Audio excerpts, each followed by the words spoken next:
Mais comme souvent dans d'autres sphères, c'est exactement la même chose, en sciences, c'est pareil. Il faut une rupture pour un progrès. C'est pas en perfectionnant la bougie qu'on a inventé l'électricité, c'est pas en perfectionnant les chevaux qu'on a inventé la voiture. Il faut un arrêt brutal et ensuite le progrès est propulsé comme ça de façon assez bondissante. Et là, un des avantages, si on peut parler comme ça, de cette période malheureuse, ça a été justement l'avancée rapide de cette mise en place au sujet du télétravail notamment. Il y a longtemps que je n'ai pas partagé avec vous sur la thématique et la vie pro dans tout ça, chez une femme résiliente. Au vu des événements actuels, je me suis dit qu'il serait pas mal d'échanger sur ce sujet. Quel impact a un événement tel la Covid-19 sur la vie de résiliente et résilient ? Une nouvelle crise de vie, voire la réactivation d'un ancien trauma, arrive-t-elle systématiquement ? Sombre-t-on dans des méandres psychologiques ou, au contraire, dépasse-t-on ce stade, de nouveau prêt à rebondir vers une vie meilleure, vers un soi meilleur ? Vous êtes nombreuses et nombreux à être touchés par les conséquences du confinement que nous venons de vivre tous ensemble, et nous n'en sommes qu'au début. Il se peut que nous devions nous préparer à bien plus de changements que nous ne le pensons à partir de cet automne. Par exemple, si vous vivez au Québec et que vous êtes étudiant ou parent d'étudiants, la reprise des études se fera à distance. Je ne sais pas ce qu'il en sera en France, mais là-bas, c'est certain, la décision est prise et elle n'est pas anodine dans la vie des jeunes. Là, tout à coup, j'ai une pensée pour ma fille qui, au contraire de ce que j'étais à son âge, plutôt solitaire, adore vivre en groupe, voire a besoin du groupe pour s'épanouir. Je vois bien que sur ce point, les conséquences du virus ont plus d'impact sur elle qu'il n'en aurait eu sur moi si j'avais dû vivre cela à l'époque de mes 18 ans. Je vous assure que ce n'est pas rien psychologiquement pour une jeune fille. Mais vous le savez autant que moi, n'est-ce pas ? Si je reprends les propos de l'historien Fabrice d'Almeida, que j'ai pu croiser de temps en temps en réunion chez Albin Michel, oui, j'en suis fière, même si lui n'en a aucune idée et ne me connaît pas. Il disait en 2016 qu'un événement se produit lorsque quelque chose advient. Un quelque chose qui est capable de bouleverser en partie la situation en faisant advenir des éléments qui n'étaient ni donnés ni déterminés. Si l'on en croit cette définition, il y aurait comme une opposition entre la notion d'événement et celle de chose, car le quelque chose qui advient lorsqu'un événement se produit n'est pas une chose proprement dite. C'est plutôt un surgissement, un jaillissement imprévisible, un jet de singularité dont la répétition émousserait la singularité même, une flagrance déstabilisante qui bouleverse notre rapport au temps ordinaire et nous éloigne de l'ordre prédicatif. Vous pourrez retrouver son entretien avec Étienne Klein dans l'émission La Conversation scientifique sur mon site web Restez dans le Flow. C'est vraiment passionnant à écouter. Donc ça, c'est pour l'aspect plutôt historique, mais pour en revenir au sujet que je souhaite aborder dans cet épisode, c'est plus à la philosophe Julia de Funès que je pense et à son approche du monde du travail.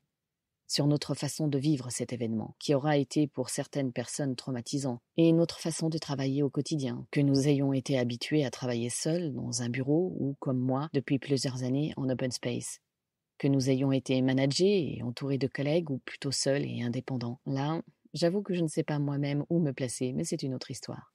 Bref, nous avons été un certain nombre, là aussi, à devoir nous adapter en un quart de seconde au travail devant notre ordinateur personnel, depuis notre cuisine, notre salle à manger, notre lit, ou avec ses enfants. Suite à cet événement, vous avez peut-être été, comme moi, mis au chômage partiel, voire en formation.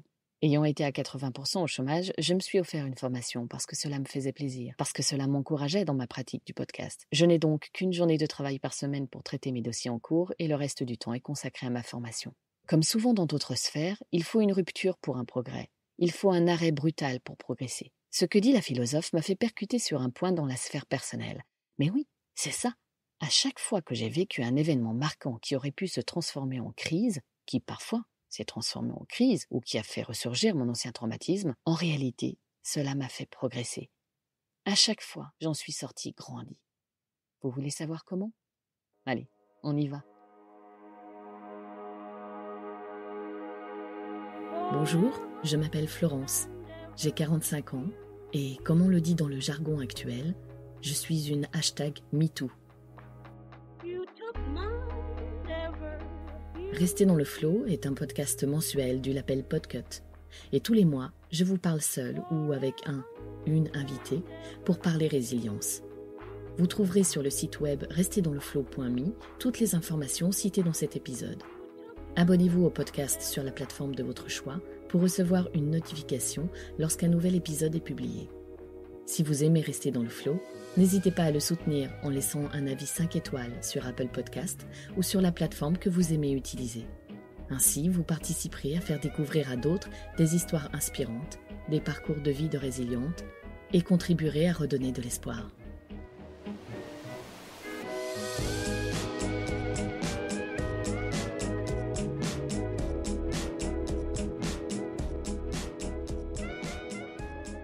D'où vient le terme événement ?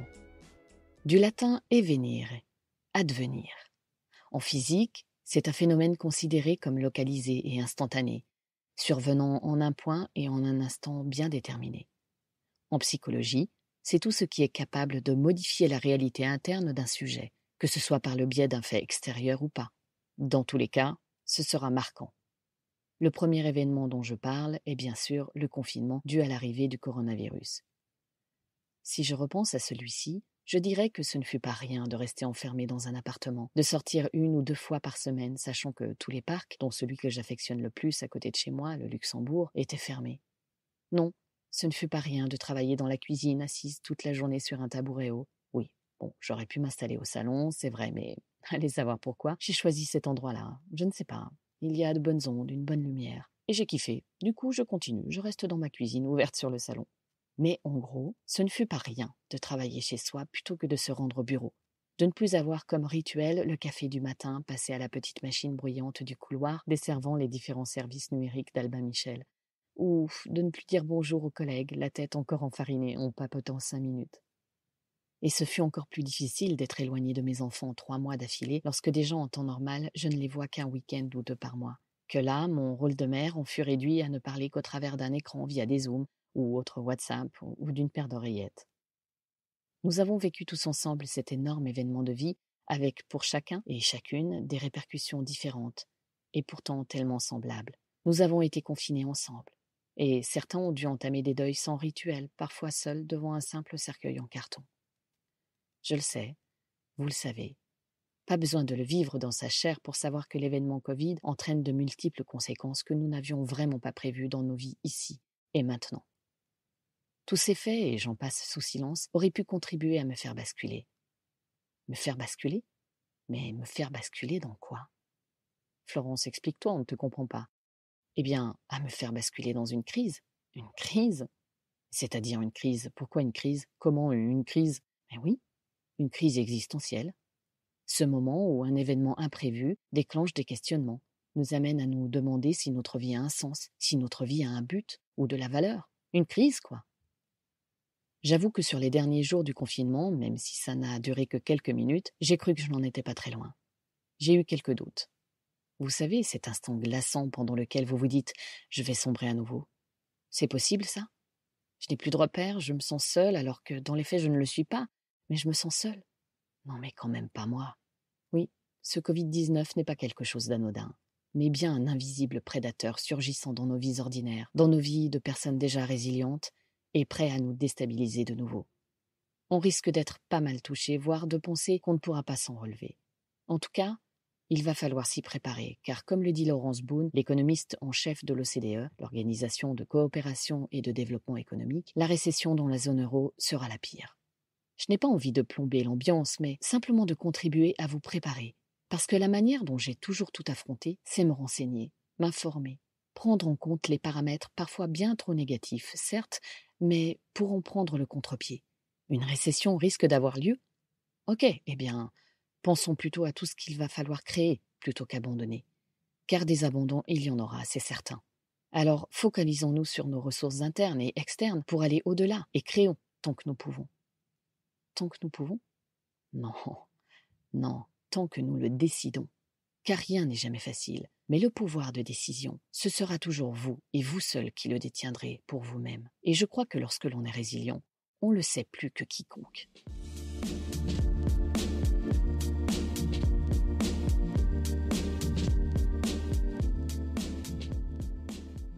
Je pense à toi qui repousse toujours plus loin l'échéance, l'inéluctable, le changement qui s'impose, jusqu'au jour où tu finis par apprendre que, ça y est, ton employeur se sépare de toi.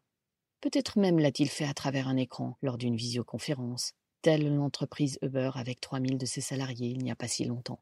Ouais, pas fun. Nous le sentons tous venir à la seule écoute des médias. Un événement externe a fait que tu te retrouves à un tournant de ta vie alors que tu n'avais rien demandé. Dans ce cas-là, décides-tu d'aller de l'avant, d'affronter tes peurs, de les regarder en face, ou bien l'inverse?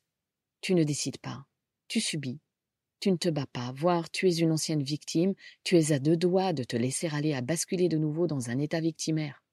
Tu sais que tu n'es plus une victime pourtant, ni une victime d'inceste, ni une victime de viol. Pourtant tout cela, tout à coup, te semble à nouveau si proche.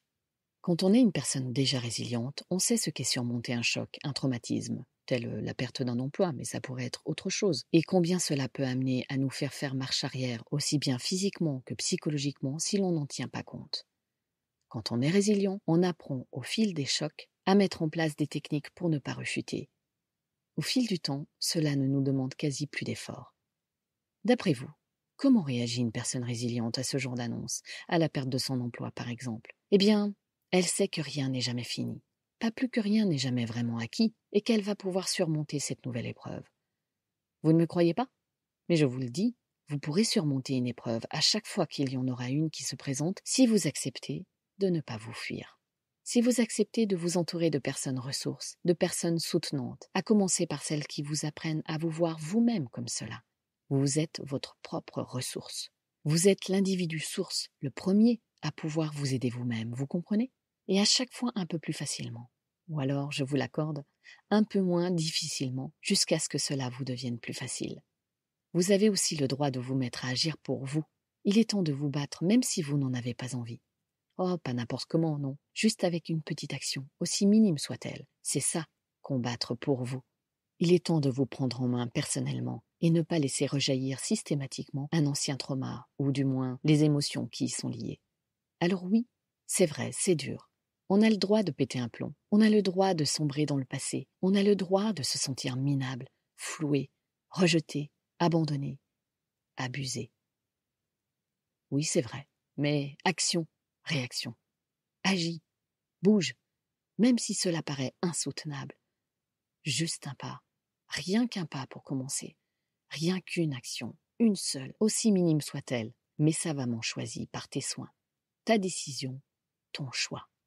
Je sais combien ce genre de phrase peut paraître insupportable, voire insurmontable à entendre, surtout pour une personne ayant été victime d'un traumatisme dans sa chair. Oui, c'est facile à dire « bouge-toi ». Et on a envie de répondre à son interlocuteur « mais vas-y toi, fais-le ». C'est si simple pour toi, n'est-ce pas? C'est si facile. On voit que tu n'as jamais été abusé, toi. On voit que tu n'as jamais vécu de trauma. Franchement, c'est facile à dire « toi ». Mais tu n'es pas moi. Tu n'es pas passé par là où moi je suis passé. Toi, tu crois en toi, et tu peux. Mais moi, toi, tu es sûr de toi. Mais moi, toi, tu es intelligent. Mais moi. Oui, mais voilà. Aujourd'hui, c'est moi qui vous le dis. Moi, Florence. Moi, une ancienne victime, certes, mais une résiliente avant tout. Et moi, je sais. Moi, j'ai éprouvé.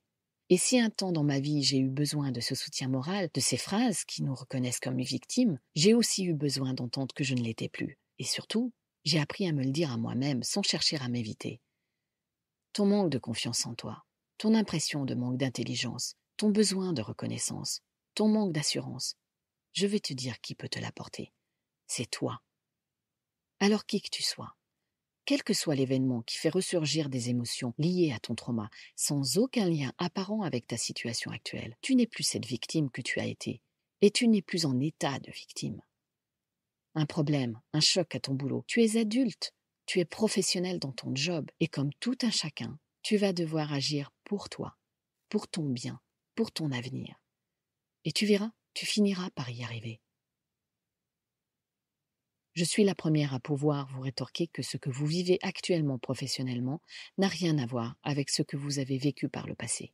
Que les émotions, la nausée, le stress qui descend jusque dans le bas-ventre, le manque d'air, tous ces symptômes que l'on ressent physiquement quand on officialise l'arrêt d'un job, par exemple, ce n'est pas parler d'abus sexuels, même si on peut se sentir abusé.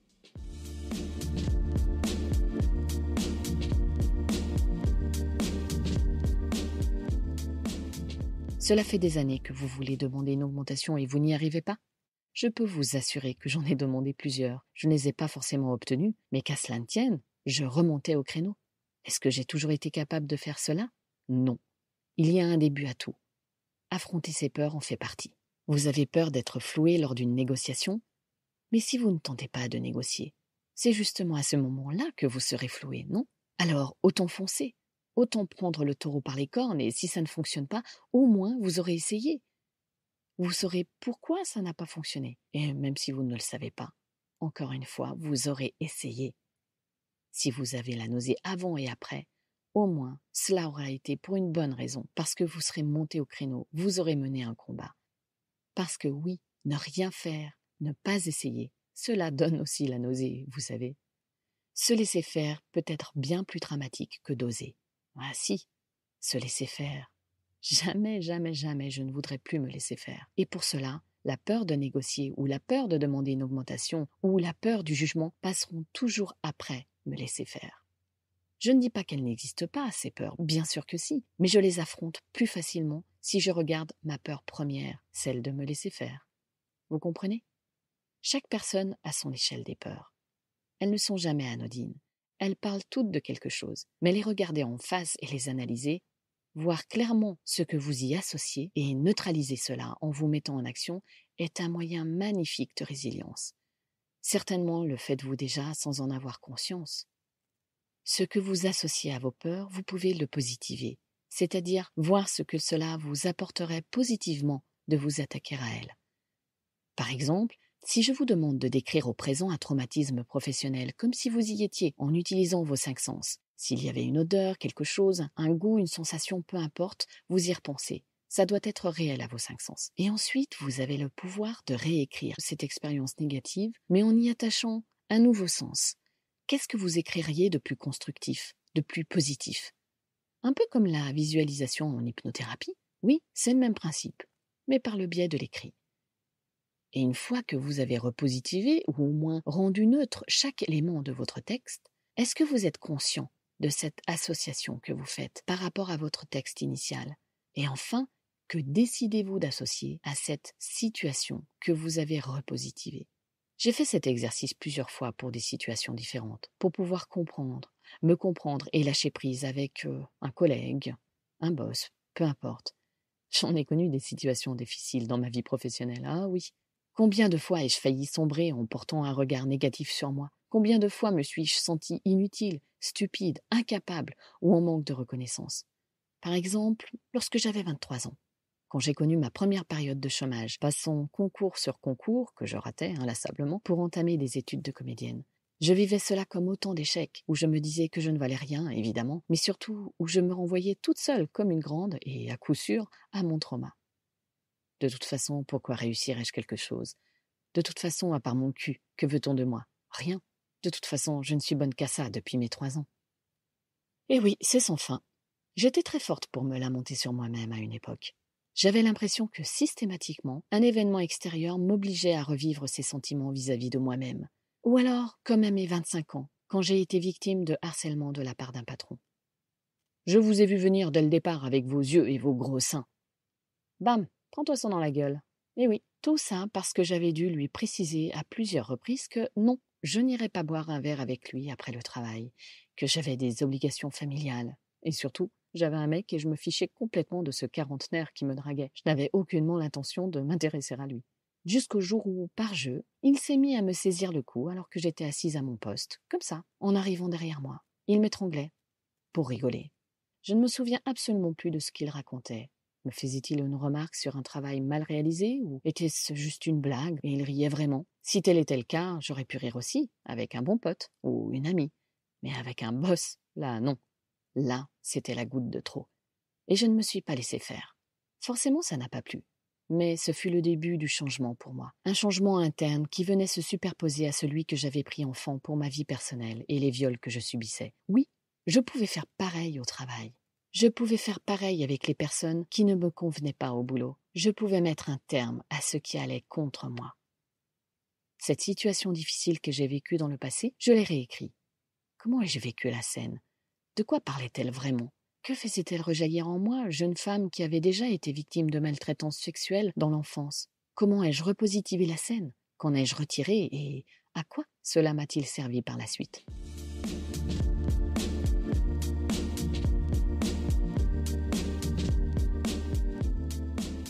Quand je repense à cet événement, comme à bien d'autres, je me sens plus forte. Je sais que je peux affronter bien plus, ou du moins éviter des affrontements, car je suis en capacité de remettre l'autre à sa place. Il y a des événements qui nous paraissent déterminants, qui sont uniques, qui courbent l'espace-temps pour le changer tel que nous le vivons. À force de noter noir sur blanc ces événements qui venaient interférer dans ma vie, j'ai remarqué un cycle. Un cycle de plus ou moins 2 ans et demi, qui cassait le rythme que je pensais à chaque fois installé pour un certain nombre d'années. Mais non, décidément, si parfois j'étais l'instigatrice d'un changement, le plus souvent il m'était imposé par un événement que je n'avais absolument pas choisi. De là à ce qu'on me dise instable professionnellement, il n'y a qu'un pas.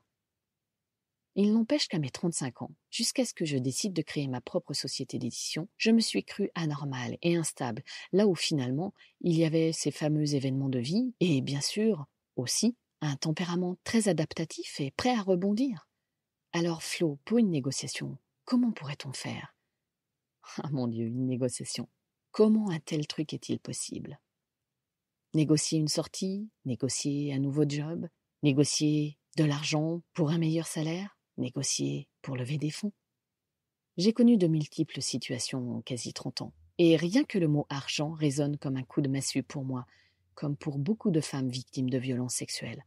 Oh, pas tout le temps, mais très souvent. Je reviendrai bientôt sur le sujet de l'argent avec une invitée géniale, vous verrez. Bien des femmes sont concernées par le sujet, et lorsqu'une ancienne victime réussit à négocier, je vous assure que pour le coup, cela vaut tout l'or du monde, tellement ce simple moyen que tout un chacun utilise naturellement pour vivre peut résonner en elle comme quelque chose d'ambigu, de sale, comme un outil de pression lui rappelant qu'elle n'était qu'un objet sexuel en échange de quelques pièces de monnaie, par exemple. Oui, ce fut mon cas, je ne vous le cache pas. Ces quelques mots pour vous dire que toute réussite est dure à reconnaître, et cela s'apprend aussi. La réussite chez une résiliente est une réelle victoire dont vous devez apprendre à parler. Moi, la première d'ailleurs. J'apprends encore chaque jour à ce sujet et mon podcast y contribue. Je suis fière de tout ce que j'ai entrepris, car je partais de bien plus loin qu'une personne lambda. Comme dit précédemment, pour une personne qui a été violée, toute émotion éprouvée à la suite d'un événement choquant, d'une crise qui advient, peut potentiellement être une réactivation, même minime, d'émotions fortes vécues dans le passé. Mais écoutez, entendez ma voix, vous entendez combien je me sens bien, combien je ne me fuis pas. Je suppose que je ne suis pas la seule sur Terre, non? Alors vous non plus. Un jour ce sera aussi votre tour. La résilience est déjà en route pour vous aussi. Le plus gros travail à faire sur vous-même sera d'apprendre à vous soutenir, à vous entourer, à vous projeter dans tous les possibles. Malgré la perte d'un proche, malgré la perte d'un emploi, malgré tout ce à quoi cela va vous ramener, dépenser votre énergie dans une vision positive sera dur, mais possible. Alors qu'allez-vous choisir de vivre? Est-ce que vous allez subir une nouvelle situation que vous ne souhaitez pas, que vous n'avez pas demandé et qui se présente à vous? Ou bien allez-vous décider que cette crise, vous alliez vous en remettre, vous alliez la dépasser? Oui, vous allez décider de gérer et vous allez peut-être vous autoriser à penser « c'est un mal pour un bien et je vais rebondir ». Oui, c'est ça, vous allez rebondir. Parce que moi, je vous le dis direct, si quelque chose arrive, je vais rebondir comme je l'ai toujours fait. Bonne route.